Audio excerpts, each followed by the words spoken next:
Siklus pengeluaran adalah rangkaian kegiatan bisnis dan operasional pemrosesan data terkait yang berhubungan dengan pembelian serta pembayaran barang dan jasa.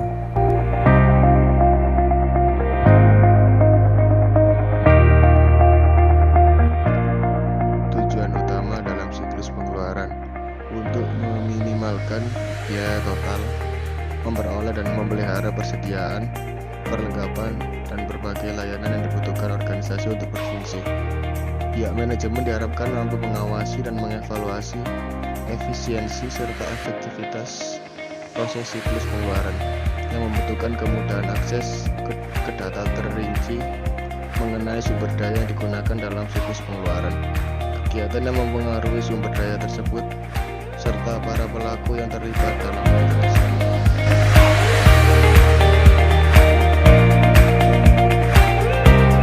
Tiga fungsi dasar sistem informasi akuntansi dalam siklus pengeluaran.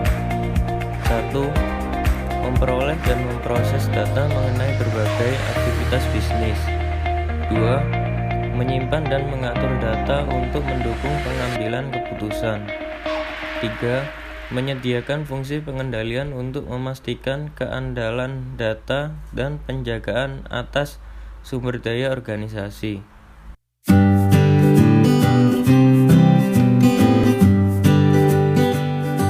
Berikut merupakan prosedur dari pengeluaran kas. Yang pertama, bagian supplier membuat faktur rangkap 2. Lembar 1 dikirimkan ke bagian pembayaran dan lembar 2 disimpan sebagai arsip.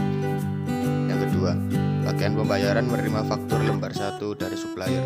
Berdasarkan faktur tersebut, bagian pembayaran membuat surat permintaan pengeluaran kas SPPK rangkap 2. Lembar 1 dikirimkan ke manajer dan lembar 2 disimpan sebagai arsip.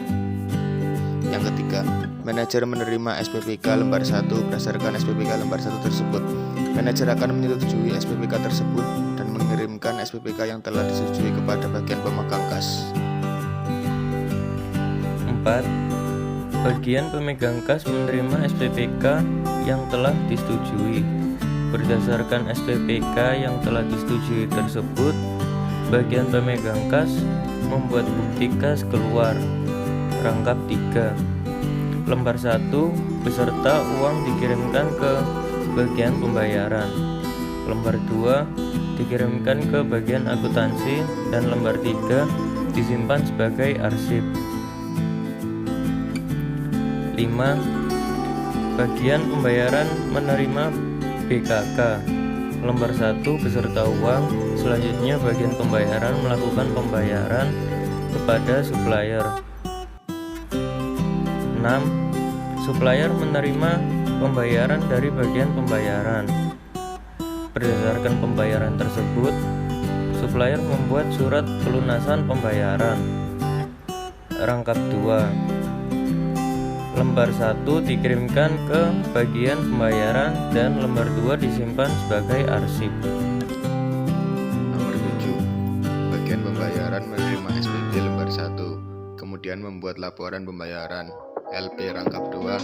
Lembar 1 dikirimkan ke bagian akuntansi dan lembar 2 disimpan sebagai arsip. Nomor 8. Berdasarkan BKK lembar